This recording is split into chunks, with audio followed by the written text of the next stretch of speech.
are here at the Texas Capitol to testify against Senate Bill 10. There are many that came to testify, but unfortunately, there was an unprecedented move to block people who drove from across the state to testify against Senate Bill 10.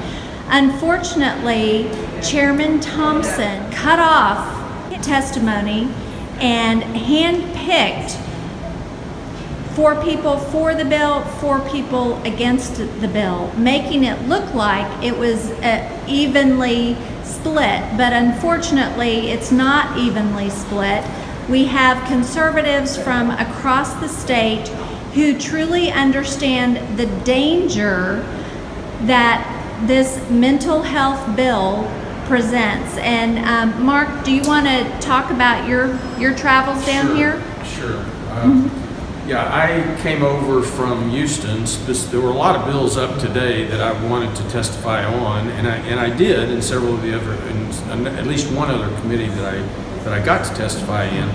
But I came over specifically for SB10. Everyone wants our schools to be safer. Everyone wants to be rest assured that nothing's going to happen when their children go to school.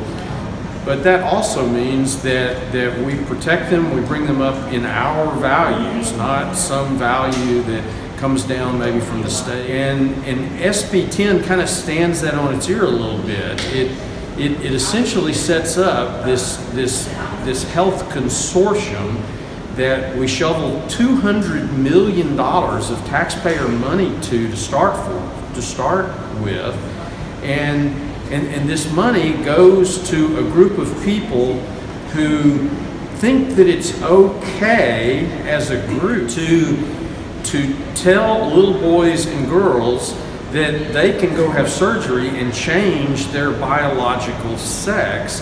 And what this group is tasked with doing is telling us who is actually mentally fit among us. What could possibly go wrong? This group is fairly ill-defined right now. Many of the so-called diagnoses under the bill would actually be done by students. They wouldn't even be done by MDs, and many of them would even be done over the internet. Simply interviewing in front of a camera, and then somebody on the other side of the internet perhaps a student, deciding whether or not your child need to be medicated or go into the mental health consortium for treatment. And in my opinion, they already spend in excess of $2 billion of taxpayer money in the state of Texas right now. But even if we do, this bill has really not been vetted well enough to look at all the unintended consequences.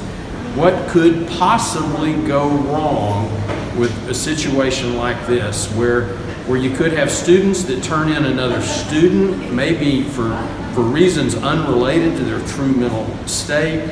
We have the American Psychiatric Association is on record as saying that 50% of their patients get better, but 50% of the people that never come see them get better too.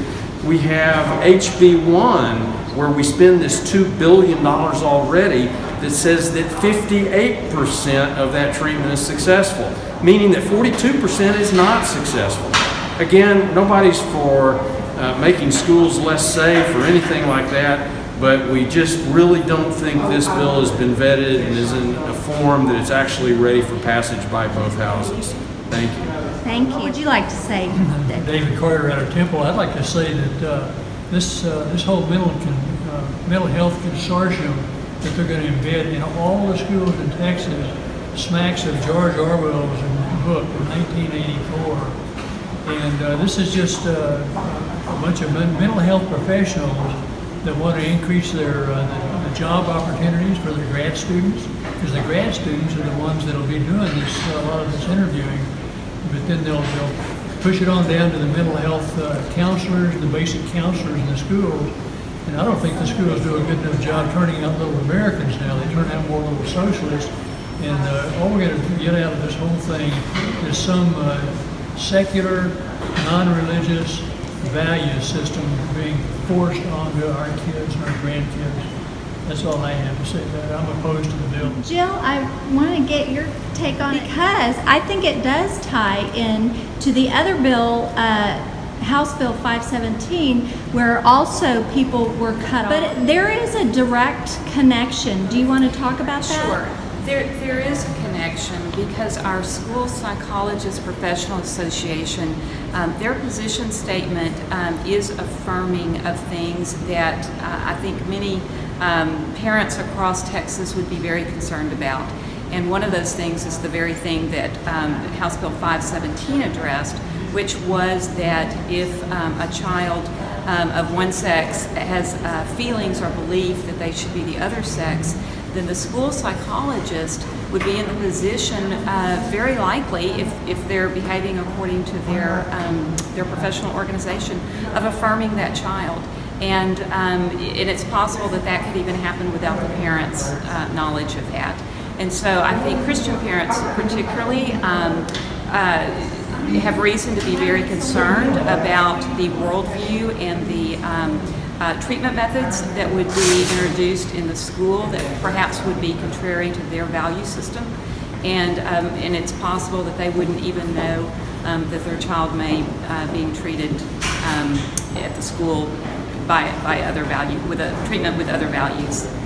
And really, from my perspective, this shift in education away from academics, all of these mental health bills are really masking the fact that in our schools we're no longer focused on teaching reading, writing, math, and history.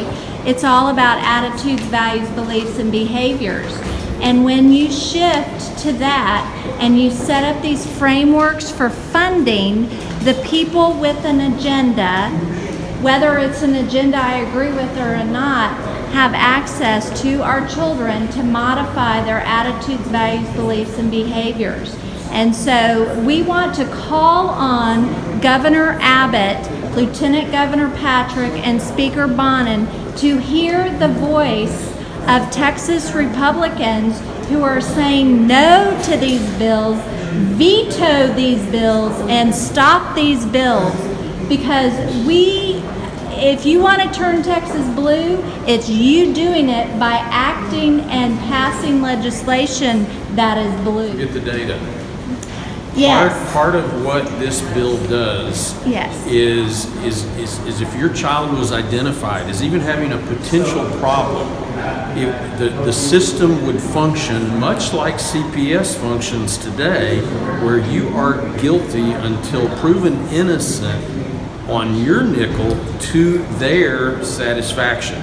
And once you're in that system, this kind of a database frankly could haunt a child on what could be a completely spurious and false accusation or even mention of some potential problem for the rest of their lives. This is a very, very potentially dangerous bill. And again, I would encourage everybody that has any control over this, including each of you watching, where you can pick up the phone and you can call your local rep or your senator or your lieutenant governor or your governor and ask them to seriously put this back at least 2 years until this can be thought out much more thoroughly and permanent safeguards can be put in there.